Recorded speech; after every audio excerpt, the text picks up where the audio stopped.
Guys, today I'll be showing you how to set up the absolute cheapest in-ear setup with just this and a couple of more things. Super easy, super cheap, and really effective for those small gigs. We all know that in-ear systems can get pretty expensive pretty fast, right? And if you're not like in Iron Maiden or Ghost or Metallica, there's really no need to have such a huge setup, especially if you're going to be playing gigs like small pubs, restaurants, maybe like a restaurant with a stage in it, right? Or maybe even like some small type venue, maybe a little bit larger even, right?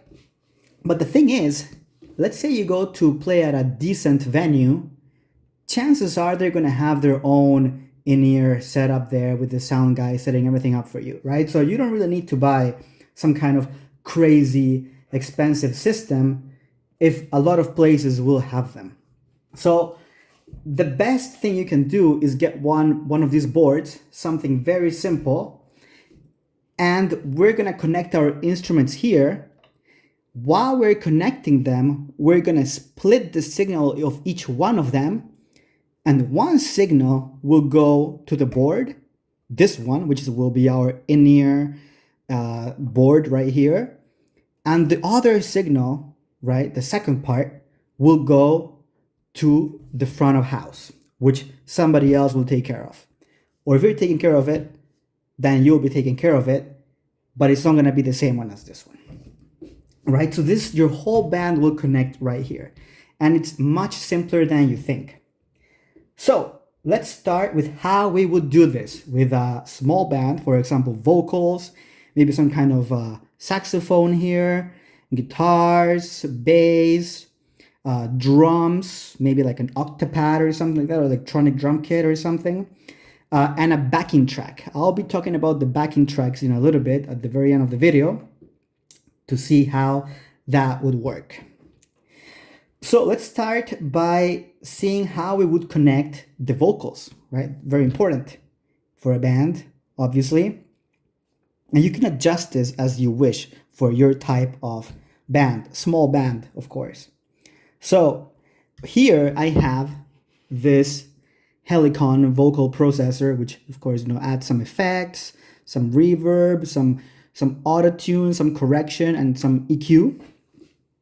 And let's say we connect our microphone here, right? Our microphone goes here, we do the stuff. And well, what can we do to split the signal? Well, we just grab one of these XLR splitters, we connect it here, right? Boom.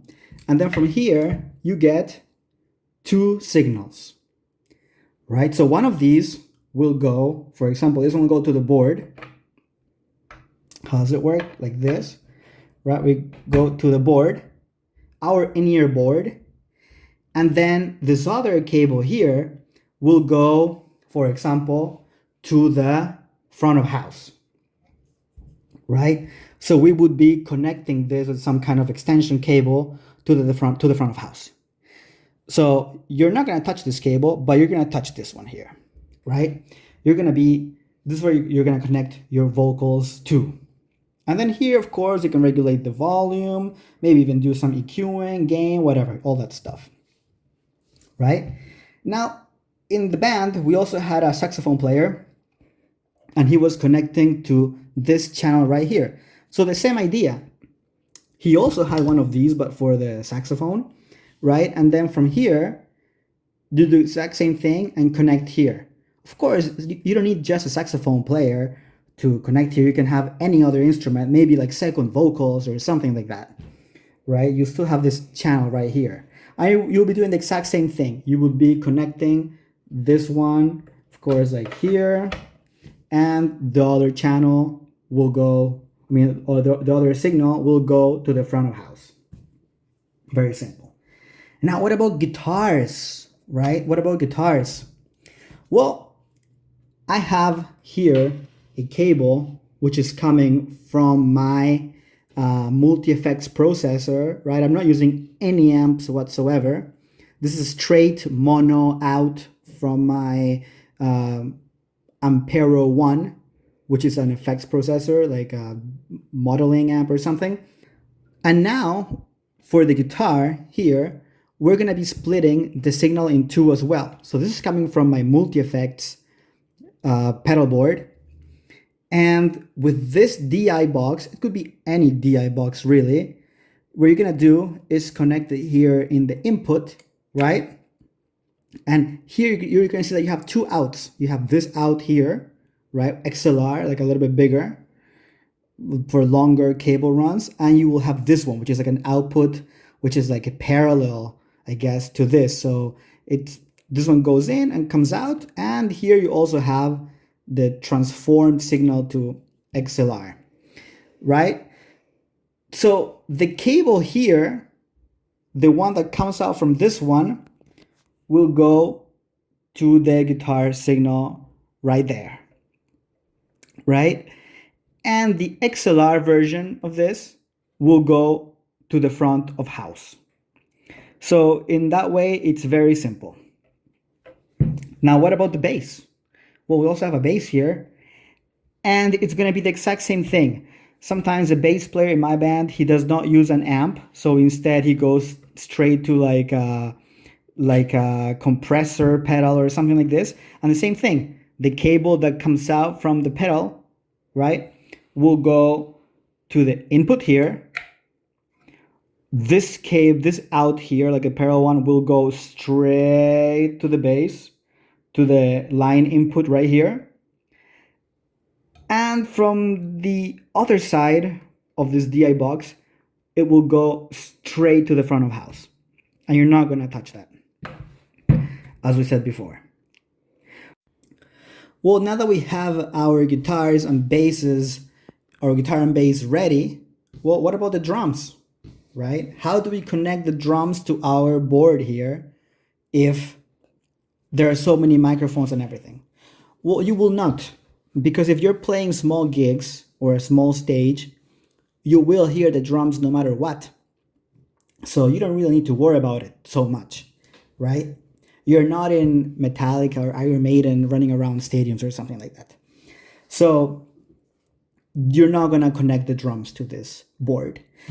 You can, however, if you have like an electronic drum kit, you can connect here to the line input right here, right? You can do that, but it's never really necessary if you have like acoustic drum kits or something like that. Now, how do we run backing tracks in this setup? Well, it's pretty easy.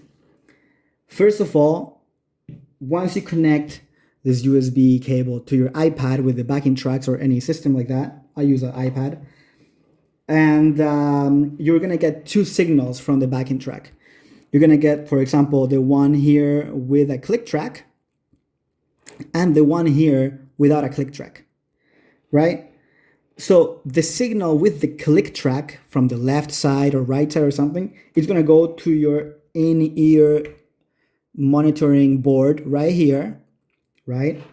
And this one, without the cues and clicks and all that, will go to your DI box. Boom. You connect it here, and from this side, you're going to have the XLR cable going to the front of house. And at this way, you're going to have here the click tracks with cues and all the sounds, and here just sounds and effects without click track or anything like that. So you're splitting everything in two. So the crowd will hear the nice things, and you're going to hear like 1, 2, 3, 4, saxophone, 3, 4, blah, blah, blah, solo, right? And that's how it works. That's how you connected your whole band to this board, except the drums, of course, because they are loud enough and you don't need to do all that. You can be mic'd, they can be mic'd to the front of house system, but not to the board here because they're pretty loud. Well, and how do you hear all this? Well, how are you going to hear all of this through the band? Well, that's when you get this apparatus here, the Behringer HA400, right? Which allows to split the headphone signal right here into multiple kind of different parts, right? So you're gonna connect phones here.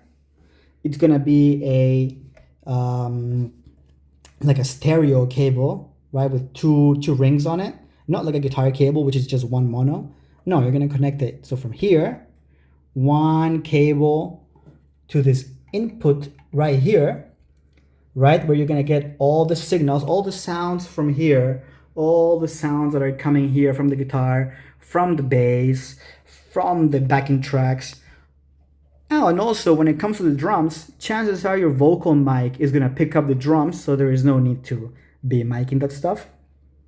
So you put that, all of that is gonna be carried from the phones to the input right here. And then how do you listen? Well, you grab one of these headphones right here, pretty cheap, right? They're not too expensive. They're nothing fancy. And you will connect it. Well, how can we connect here? There's nothing like that. Plus, it's only one meter in length. How can I ever run around the stage with that? Well, that's when you get some extension cable.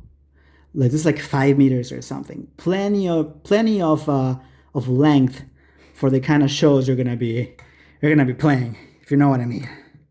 Plenty of length. So what you do is you connect here, boink, right?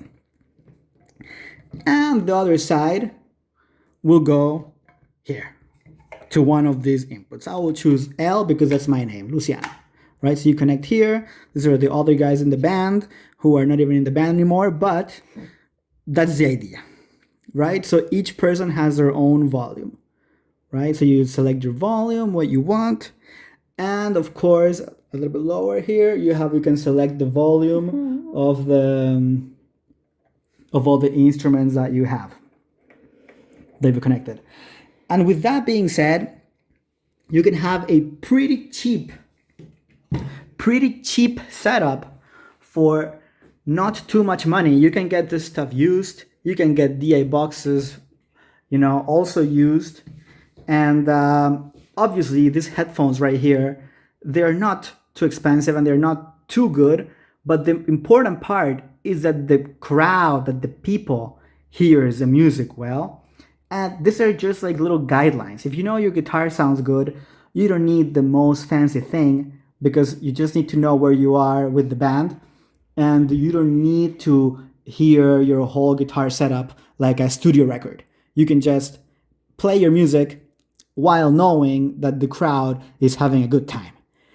And this is basically how you can have a super cheap in-ear setup. Thank you for watching, guys. Don't forget to like and subscribe, and see you soon in another video.